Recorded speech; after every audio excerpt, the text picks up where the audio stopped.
Oi, eu sou a Michelle, sejam muito bem-vindos aqui no canal. Hoje a gente vai conversar sobre esse livraço aqui da Raquel de Queiroz, O 15, que foi publicado em 1930, quando a Raquel tinha 19 aninhos, gente. Às vezes a gente acha por aí que ela tinha 20 anos quando ela publicou o livro. Não, ela nem tinha completado 20 anos ainda, estava quase. Então, com 19 anos, ela publicou essa maravilha aqui. É um romance modernista de caráter regionalista. Ele vai tratar da seca, de uma grande seca que aconteceu de verdade em 1915 no sertão nordestino. Por isso que o título é O 15, de 1915. E é onde ela vai ambientar aqui a narrativa dela, mostrando duas formas muito diferentes de encarar a seca. Incrível, incrível mesmo. Foi nossa leitura coletiva do mês de março aqui no canal. Inclusive, se você quiser participar das nossas leituras coletivas, é só você assinar o membros aqui do canal. Tem um botãozinho por aí escrito Seja Membro. Você clica nele e assina e participa de todas as nossas leituras coletivas. Se o botãozinho não estiver aparecendo no seu celular, vai no computador, assina por lá, depois você pode assistir por onde você quiser, celular, computador, televisão, onde for melhor para você, tá? Esse mês agora de abril, né, a nossa leitura coletiva é As Aventuras de Tom Sawyer. O mês que vem, em maio, a leitura coletiva vai ser Mário e o Mágico.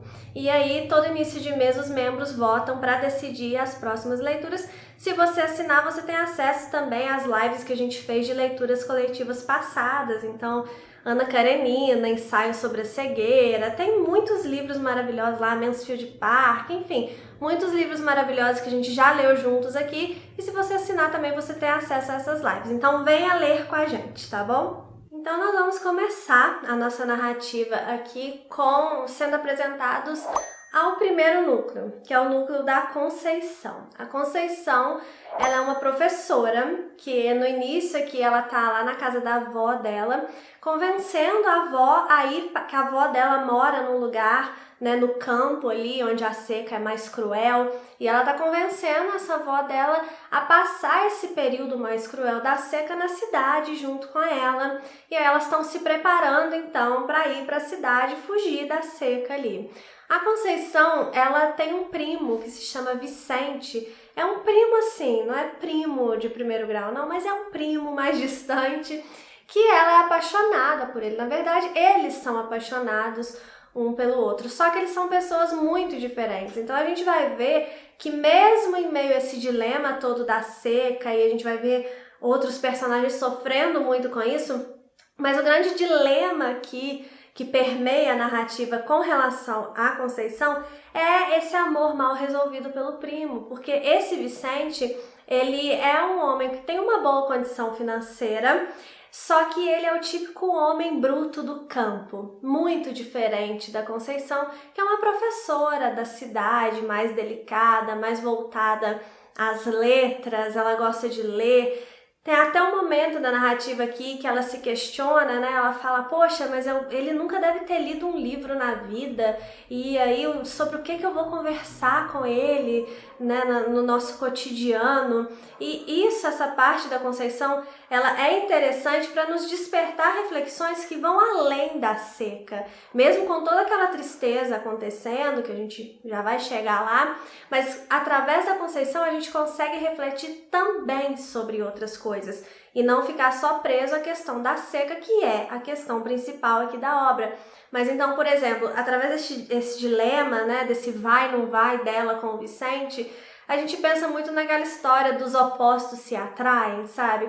Porque, ok, eles estão apaixonados, eles sentem aquela atração, eles têm admiração mútua, só que isso basta para você conseguir manter um relacionamento?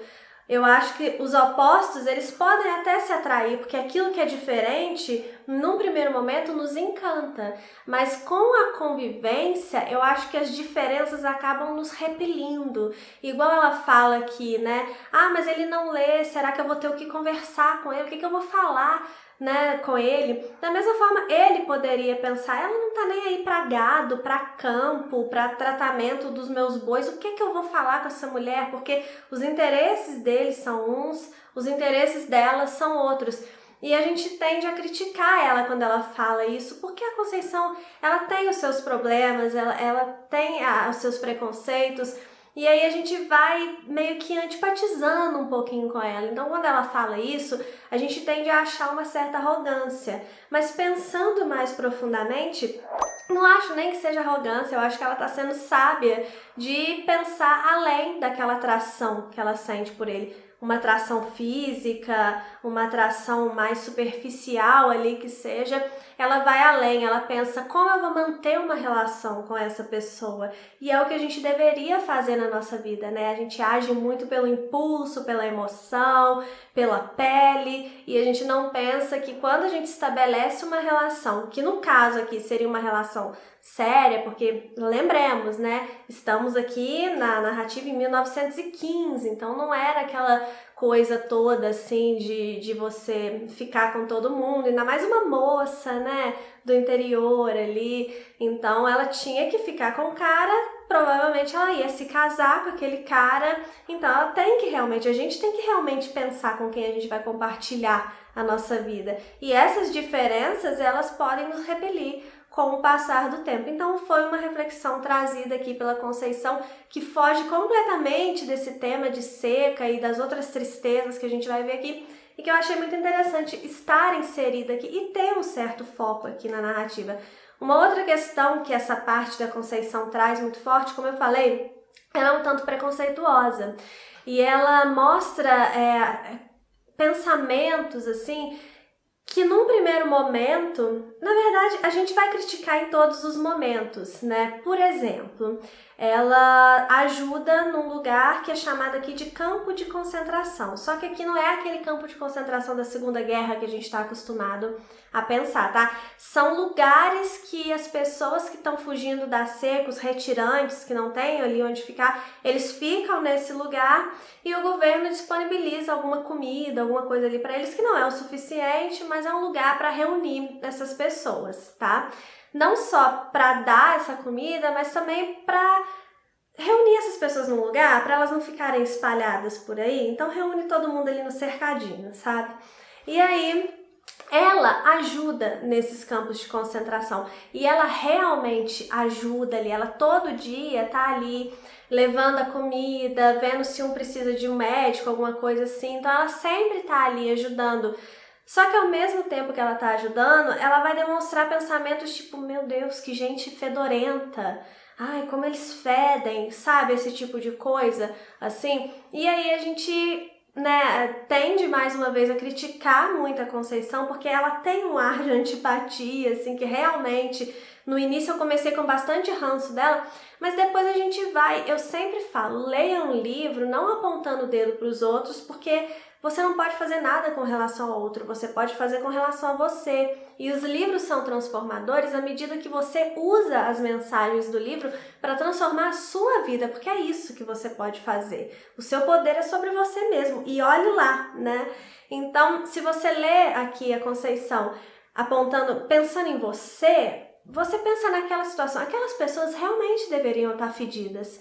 Você não ia pensar isso? Você ia pensar só no lado bom? Você até poderia demonstrar, sim, mais compaixão, de tipo, nossa, esse pessoal tá fedido. Credo, Michelle, isso é coisa de pensar, pensa em tudo que eles passaram, assim. Ela não faz esse meia-culpa, né? Ela parece que nem se importa muito de ter esses pensamentos. Talvez você se importaria, eu acho que eu me importaria. Mas quem garante que a gente não teria esses pensamentos também?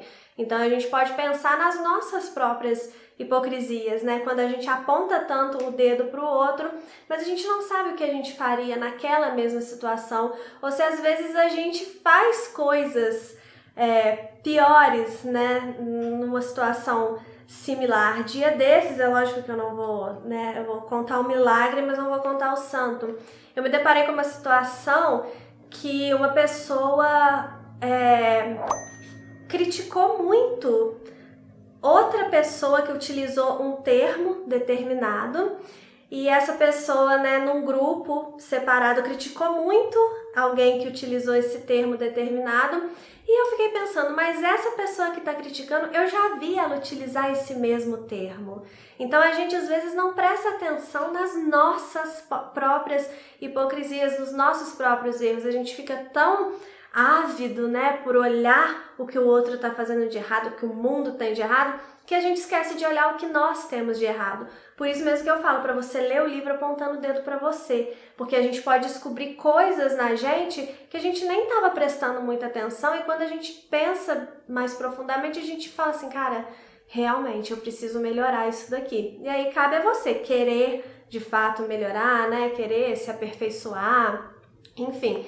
Mas é uma discussão interessante aqui, trazida pela Conceição também. Mas fato é que este núcleo da Conceição é um núcleo que vai encarar a seca aqui no 15 de uma forma mais tranquila, né? Por mais que o Vicente, por exemplo, ele vai ficar lá na fazenda dele tentando salvar o gado. Então, ele vai sofrer as consequências da seca de uma forma mais grave do que, por exemplo, a Conceição, que vai para a cidade e vai passar bem ali, né? Aquele período mais grave da seca.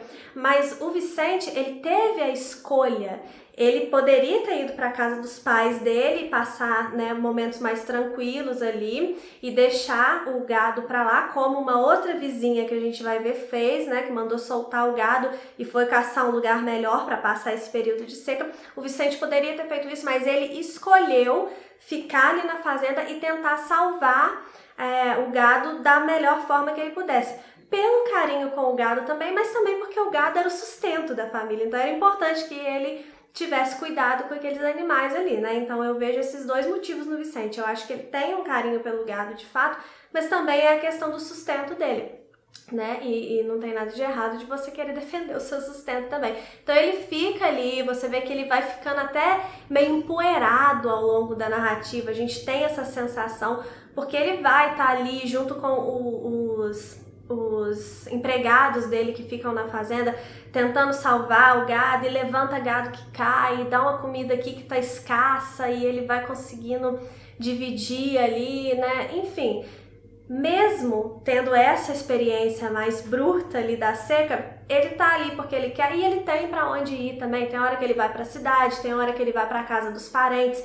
Então assim, ele não tá preso naquela situação horrível, como vai acontecer com o segundo núcleo dessa história. Daí nós vamos acompanhar alguns personagens que vão encarar a seca de uma forma muito mais brutal. A seca para essas pessoas vai ser de fato devastadora, que é o Chico Bento e a família dele. Chico Bento, a Cordulina, que é a esposa dele, e os 5 filhos deles. Chico Bento, ele é um vaqueiro que trabalha nessa fazenda vizinha lá, a fazenda do Vicente. Só que quando a seca começa a apertar, a dona dessa fazenda, como eu falei, né, ela vai mandar soltar o gado e vai procurar um lugar melhor para passar esses dias da seca. E aí os empregados dela ali vão ficar desempregados. E o Chico Bento, ele era o empregado dela. Ela até fala que ele pode permanecer ali, se ele quiser passar esse tempo ali da seca. Só que o que ele vai ficar fazendo ali? Ele não vai receber salário, ele não vai ter o que comer, não vai ter como sustentar a família dele ali. Então não adianta ele ficar ali parado, né? Ele vai literalmente meter o pé na estrada. Ele vai pegar a esposa e os 5 filhos dele e vai numa jornada procurando um lugar onde ele consiga um trabalho, onde ele consiga de fato sustentar a família dele ali, né? E aí essa jornada do Chico Bento, meu Deus, ela é de fato devastadora. Eu falei muito essa palavra lá no Membros, né, na nossa leitura coletiva, porque para mim esse livro aqui, a palavra que define ele é isso, devastador, por causa dessa parte do Chico Bento. Ainda mais quando a Raquel de Queiroz ela decide trazer esse contraste de pessoas vivendo a seca de uma forma e aqui o Chico Bento vivendo de uma forma tão mais cruel.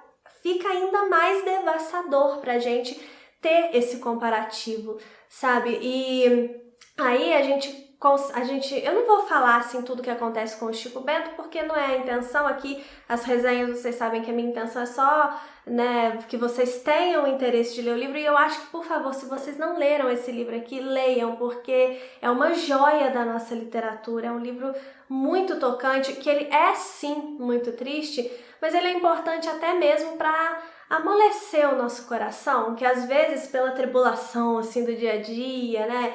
Porque a gente está sempre correndo atrás do nosso lugar, né? Do nosso próprio sustento, lógico que não com tantas dificuldades igual o Chico Bento, pelo menos eu acredito que as pessoas que me assistem aqui não passam por tantas dificuldades igual o Chico Bento, mas assim, a gente tá sempre correndo atrás do nosso e às vezes a gente não para enxergar o outro, né? E a gente vai endurecendo um pouco o nosso coração.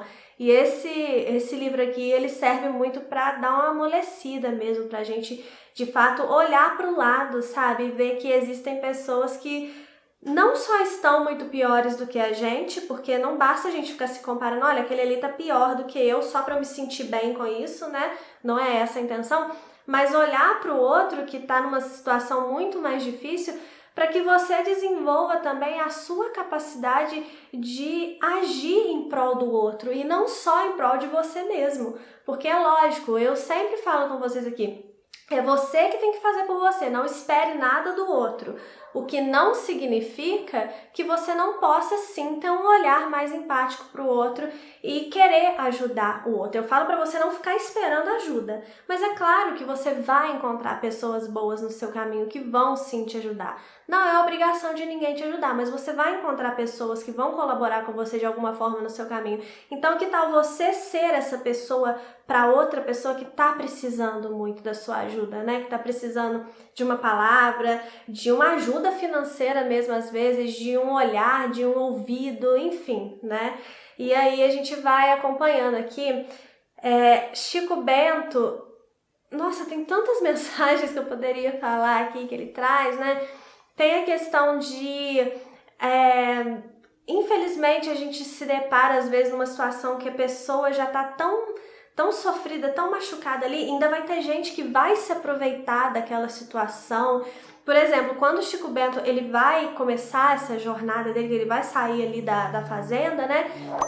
Ele vai buscar uma passagem que supostamente o governo tá dando ali de trem para que eles vão para outra cidade, né, para que os retirantes tenham como ir para outra cidade. Só que quando ele chega lá na estação, ele descobre que não tem essa passagem.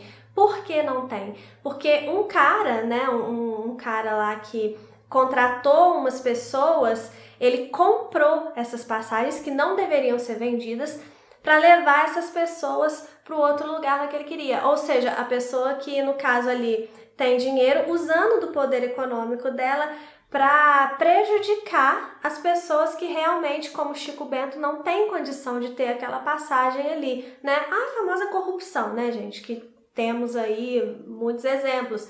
E tem um outro momento aqui muito marcante. Tem momentos aqui realmente muito marcantes de Chico Bento, mas eu não vou falar desses momentos não, porque eu acho que é spoiler, eu quero que vocês descubram. Mas tem um outro momento aqui que o Chico Bento, ele tá já quase morrendo de fome ali, ele e a sua família, e aí ele vê uma cabra, é uma cabra, eu acho que é uma cabra mesmo, e aí ele vai, né, tentar ali matar aquela cabra pra ter o que comer naquela... Ele já não tá nem pensando direito, ele já tá muito enfraquecido de fato. E aí, na hora que ele consegue matar aquela cabra, aí vem o dono da cabra, assim. Mas o Chico Bento, ele de fato, ele não fez isso pra roubar a cabra, ele não tá em condição do mínimo raciocínio, ele já tá extremamente fraco, ele só viu a cabra e foi em cima pra conseguir dar alguma coisa de comer pra família, sabe? Que ele, nesse momento ele tá pensando até mais na família do que nele próprio. E aí o cara, que é o dono da cabra, que com certeza também estava passando por dificuldades na seca ali, mas estava numa situação um pouquinho melhor do que o Chico Bento, né? O cara, ele não quer saber, né? Ele bate no Chico Bento. Então, vai muito por essa... A gente pensa muito nessa questão da falta de empatia, de tentar pelo menos ouvir o outro, né? Hoje em dia, a gente ouve muito pouco o outro, né? A gente... Nossa, a primeira palavra que você não concorda, você já...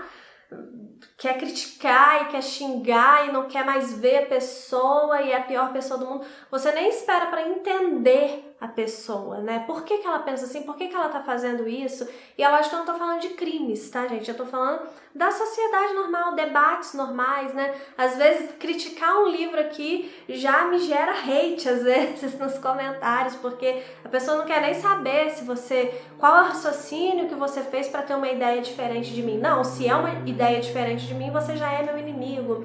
E isso fica muito claro, que essa discussão, né, é trazida aqui através desse tipo de cena, como a cena aqui da cabra. Enfim, gente, é um livro rico de todas as formas, extremamente bem escrito, como eu falei, surpreendente, né? Raquel de Queiroz, com 19 anos, primeiro romance publicado dela, ela já conseguiu construir uma narrativa de uma forma tão consciente do que ela queria falar, né, das mensagens que ela queria passar, porque são todas mensagens muito claras, tanto a mensagem da seca e da situação dos menos favorecidos mesmo, que ela usa a seca aqui, mas a gente pode pensar de uma forma geral, como essas questões de relacionamentos, de amadurecimento, das nossas hipocrisias, né, de diferenças, assim, de como lidar com as diferenças, e ela faz isso num texto que é muito claro, que é muito simples, mas ao mesmo tempo muito competente, que não é cheio de firulas, sabe, mas ao mesmo tempo ele é bonito de alguma forma, dentro de toda a tristeza que é descrita aqui. É um livro bonito, sabe? É assim, impressionante. E aí, só para finalizar, eu quero fazer uma comparação com Vidas Secas. Não que a gente precise comparar, a gente pode gostar dos dois, a gente pode aproveitar os dois, porque são dois livros realmente incríveis, tá? Mas como são temáticas muito parecidas, e eu li Vidas Secas no final do ano passado e eu realmente fiquei muito impressionada com Vidas Secas, eu gostei muito. E aí, por causa da minha boa impressão de Vidas Secas, muita gente veio me indicar aqui o 15, então eu li o 15 muito por causa de ter gostado tanto de Vidas Secas, então eu quero só fazer um comparativo, assim, gosto dos dois livros, assim, enormemente, são livros que eu acho que você precisa ler se você não leu, porque são, de fato, obras-primas da nossa literatura, muito bem escritos, muito claros, não são apelativos, ambos, nem Vidas Secas, nem aqui o 15, não são livros apelativos. Tanto Raquel de Queiroz quanto lá Graciliano Ramos entendem que a história já é triste o suficiente, eles não precisam ficar inserindo cenas extremamente chocantes, apesar de ter cenas chocantes, mas elas são orgânicas, elas não são criadas para trazer um impacto falso ali, só para o leitor ficar chocado. Não, as cenas impactantes, tanto aqui quanto lá em Vidas Secas, são necessárias ali para o decorrer da trama mesmo, são orgânicas, como eu falei, né? O que eu achei que esse daqui supera um pouquinho Vidas Secas é que eu consegui me apegar mais aos personagens desse do que o de Vidas Secas. Eu me apeguei aos personagens de Vidas Secas também, tanto porque as situações que eles passam é difícil a gente não se apegar de alguma forma, né? Mas aqui em O 15 eu senti que a construção dos personagens ficou ainda mais realista, sabe? Entre Fabiano e Chico Bento, por exemplo, eu tive um carinho muito maior pelo Chico Bento e pela família dele. Não que não tenha por Fabiano, mas não sei, aqui me passou uma impressão de mais apego do que lá em Vidas Secas. Então, por causa disso, eu acabo colocando esse daqui um pouquinho acima na minha escala de preferência. Mas gosto muito dos dois. Uma coisa que eu também gosto muito dos dois, mas talvez eu prefira aqui, e fique tranquilo, eu vou falar do final, mas não vou dar spoiler, tá? É o final do livro. Eu gosto do final de Vidas Secas. Vidas Secas, ele é um romance cíclico, né? Quem leu entende o que eu tô falando. Esse daqui já é um romance que, pelo final dele, a gente entende que essa história é um pequeno recorte da vida dessas pessoas. E o final de O 15 me passa a impressão de que a vida continua acontecendo. E isso ajuda até com aquela impressão de que esses personagens são reais, porque a gente fica pensando, onde que eles estão, né? O que eles estão fazendo? Como que foi o resto da vida deles, né? E a gente tem mais essa impressão de vida real mesmo, de vida acontecendo aqui em O 15, muito por causa das escolhas pro final aqui da história. Que eu já vi alguns comentários sobre ser um final aberto, assim, não acho que seja um final aberto, é um final que o livro ele conta uma parte, como eu falei, é um recorte da história desses personagens aqui. Depois a vida deles continua acontecendo, mas a gente acompanha só esse recorte aqui. Então eu gosto mais desse final aqui do que do final de Vidas Secas, apesar que eu gosto também do final de Vidas Secas, tá, gente? Mas só pra fazer uma comparação. Mas como eu falei, leia os dois, né? E me surpreendeu demais. Eu quero ler tudo que a Raquel de Queiroz escreveu. Eu fiquei muito surpresa. Tem uma entrevista dela no Roda Viva que está disponível no YouTube que eu indico muito para vocês. Eu me surpreendi muito com algumas ideias que ela coloca lá, que eu concordo muito com ela, sobre a forma de fazer literatura. Ela fala sobre não gostar de um tipo de literatura que a gente chama de literatura engajada, né? Que é aquele tipo de literatura utilizada como um instrumento ideológico. Eu, particularmente, também não gosto disso, então eu concordo muito com o que ela fala sobre isso lá. E além, né, independente de concordar ou não com ela, é uma entrevista muito interessante para vocês acompanharem. Enfim, gente, leiam o 15, porque é um livro magnífico e eu espero que vocês tenham gostado aqui da resenha. Um beijo e até o próximo vídeo.